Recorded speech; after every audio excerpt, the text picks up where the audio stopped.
পোশাকের উপর বিদ্রুপ কমেন্ট করায়, তাকে যখন তাকে যখন অ্যারেস্ট করা হয়, থানায় নেওয়া হয়, তাকে আরো ফুলের মালা দিয়ে বরণ করা হয়।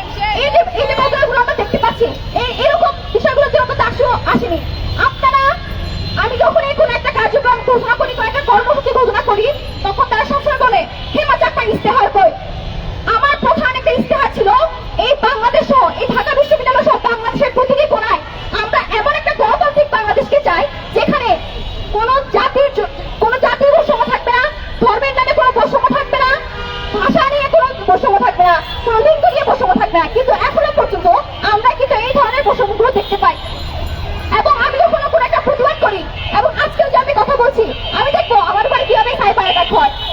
এবং যখনই আমি একটু সুস্পষ্টভাবে বলতে চাই, সব বাংলাদেশের সকল দলের নেতা কর্মীদের কাছে আমি কথা বলতে চাই, যে প্রার্থী যে কোনো দলের নেতা কর্মী হোক না কেন, সে যদি নারীদের বিরুদ্ধে কমেন্ট করে, তাহলে কিন্তু তার বিরুদ্ধে আমরা সবসময় থাকবো। আমরা চাই নারী বান্ধব একটা বাংলাদেশ, যে নারীরা কত কষ্ট করে পুরো বাংলাদেশকে রিপ্রেজেন্ট করছে।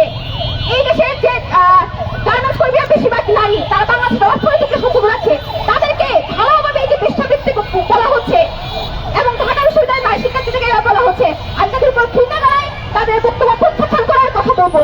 এবং আমরা এই আজকের কর্মসূচির মধ্যে দিয়ে আমরা কিছু পুষ্পতলিকা দাহ করবো এবং পক্ষাবধি থেকে আমরা এই বিচার চাইবো। এবং প্রকাশ্যে জনসম্মুখে আজকের প্রোগ্রামের পরপরই আমরা যেন দেখতে পাই ওই উত্তর জামায়াতের নেতা যেন প্রকাশ্যে ক্ষমা চায়। এই ধরনের বক্তব্য কোনোভাবে কাম্য নয়। আমরা সবসময় চাইবো এমন একটা বাংলাদেশ যেখানে নারীদেরকে কোনো ধরনের বৈষম্য করা হবে না, কোনো ধরনের কুরুচিপূর্ণ মন্তব্য করা যাবে না। আমরা সব দলের প্রতি সম্মান রেখে বলতে চাই, আপনারা যদি মনে করেন যে নারীদেরকে বিভিন্নভাবে হেনস্থা করে, নারীদের বিরুদ্ধে বিভিন্নভাবে বক্তব্য করে আপনার দেশ চালাবেন, তাহলে আপনাদের উপর বলতে চাই আপনারা সাহস চালাবেন, আপনারা কিচ্ছু করতে পারবেন না।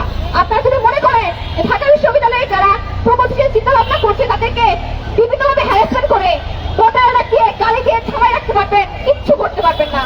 এই প্রতারণাকে আমরা অনেক আগে পার করে আসছি, আমরা কোনো কিছুতে পড়া করি না, আমরা কোনো কিছুতে ভয় পাই না। আবারও পরিষদে বলতে চাই, আপনারা যারা এখানে উপস্থিত হয়েছেন, ছাত্র সংগঠনের নেতা কর্মী থেকে শুরু করে সাংবাদিক ভাইরা, আপনারা যারা উপস্থিত হচ্ছেন, আপনাদেরকে ধন্যবাদ জানাই, কৃতজ্ঞতা জানাই। আমরা চাইবো এমন একটা বাংলাদেশ, বিশেষ করে ঢাকা বিশ্ববিদ্যালয় এমন একটা প্রতিষ্ঠান, এখানে যেন সবাই সব ধরনের সমান অধিকারটা পায়। এবং ডাকসু থেকে এখনো পর্যন্ত স্টেটমেন্ট দেওয়া হয়নি।